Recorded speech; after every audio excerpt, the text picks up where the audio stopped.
Over 50 years ago, a shadow emerged from the depths of Northern California, leaving a trail of fear and unanswered questions. He called himself the Zodiac. He taunted the police, mocked the press, and left behind puzzles that still baffle the world today. But who was he, and why did he kill? The story begins on a chilly evening in December 1968. A car is parked on the side of a remote road in Vallejo, California. Inside are two teenagers, a boy and a girl, enjoying each other's company under a starlit sky. Suddenly, headlights pierce through the darkness behind them. A car approaches slowly, stopping a few feet away. Moments later, the calm night is shattered by a rapid succession of gunshots. By the time the echoes fade, David Faraday and Betty Lou Jensen lie lifeless on the ground. The attacker vanishes into the night without a trace. The small town of Vallejo wakes to the horrifying news, and panic ripples through the community. Who would commit such a senseless, brutal act? Law enforcement investigates tirelessly, but there are no witnesses, no suspects, and no motives. The crime scene offers little to go on a handful of shell casings and tire tracks leading away into the unknown. Months later, another couple, Darlene Farron and Mike Mageau, are parked in a secluded area. It's the 4th of July, and the festive sounds of fireworks fill the air. But their night takes a sinister turn when a vehicle pulls up behind them. A man steps out, armed with a flashlight and a handgun. He shines the light directly into their car, blinding them. Without warning, he opens fire. Miraculously, Mike survives, though gravely injured. He provides a chilling description of the assailant. A stocky man with dark hair and glasses. The attacker, he says, didn't utter a word during the assault. Hours later, a call is made to the local police station. The voice on the line is calm and unhurried. The caller claims responsibility for the shooting, adding that he also killed the teenagers months earlier. Then he hangs up, leaving the police scrambling to trace the call. As the investigation deepens, Vallejo police find themselves ensnared in a nightmare. The media picks up the story, amplifying public fear. People lock their doors, avoid secluded areas, and look over their shoulders. The killer, however, isn't finished.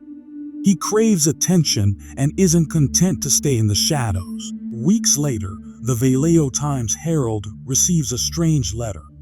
It's written in an uneven scrawl and begins with the chilling words, "Dear editor, this is the Zodiac speaking." Inside the envelope is a cryptic puzzle, a cipher made up of symbols, letters, and numbers. The writer demands that the cipher be published on the front page of the newspaper. If not, he threatens to go on a killing spree.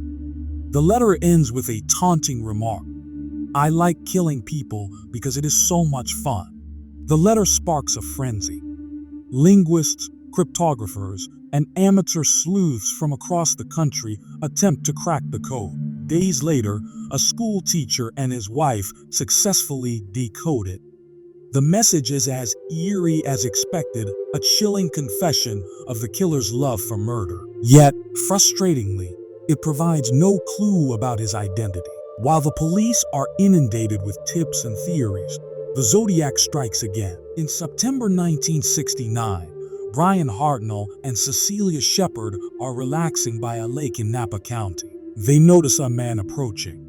He's wearing an ominous hood and a chest piece emblazoned with a crosshair-like symbol. He tells them he's escaped from prison and needs money and a car to flee to Mexico. The couple complies, handing over what little they have.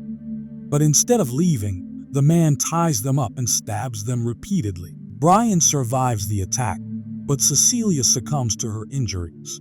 Once again, the Zodiac calls the police to report his crime, even providing the location of the victims. The symbol on his outfit matches the one in his letters, solidifying his identity as the Zodiac Killer. His taunts continue. He sends more letters, each laced with riddles, symbols, and cryptic clues. He claims to have killed dozens, but police can only confirm a handful. One letter includes a piece of a blood-stained shirt from his next confirmed victim, Paul Stein, a cab driver murdered in San Francisco. The killer mocks the police's inability to catch him, writing, "I am not afraid of the gas chamber because it will send me to paradise all the sooner." The Zodiac's audacity knows no bounds. He even mails letters to newspapers detailing his plans to attack a school bus full of children, terrifying parents and authorities alike. Police patrol school routes, and buses are escorted by armed officers. Despite his threats, the attack never materializes. As the years go by, the Zodiac's letters become less frequent, his crimes seemingly less brazen. Yet he remains an enigma. Investigators pursue countless leads, interrogate numerous suspects, and even employ advanced forensic techniques, but he always seems to stay one step ahead. Several individuals emerge as potential suspects, each with their own suspicious connections to the case. One of the most infamous is Arthur Lee Allen, a man with a troubled past and eerie links to the Zodiac's crimes. But no definitive evidence ever ties him or anyone else to the murders. The Zodiac's cryptic puzzles continue to baffle even the brightest minds. In 2020, over 50 years after his first letter, one of his ciphers is finally solved by a team of codebreakers. The decoded message offers little in the way of clues. It's another taunt, boasting about his deeds and his ability to evade capture. The mystery of the Zodiac Killer endures, a haunting reminder of the limits of justice. Who was he? Why did he stop?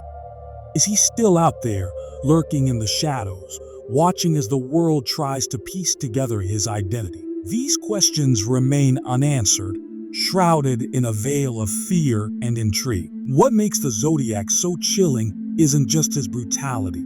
It's his ability to manipulate and terrify an entire community. His penchant for riddles that challenge the brightest minds, and the haunting realization that he may have lived out his days as a free man, blending into society. His secrets buried with him. The Zodiac Killer's shadow looms large, a dark figure in the annals of unsolved mysteries. What do you think? Was the Zodiac a genius who outsmarted everyone? Or was he simply lucky? Share your theories in the comments below, and don't forget to subscribe for more chilling unsolved mysteries.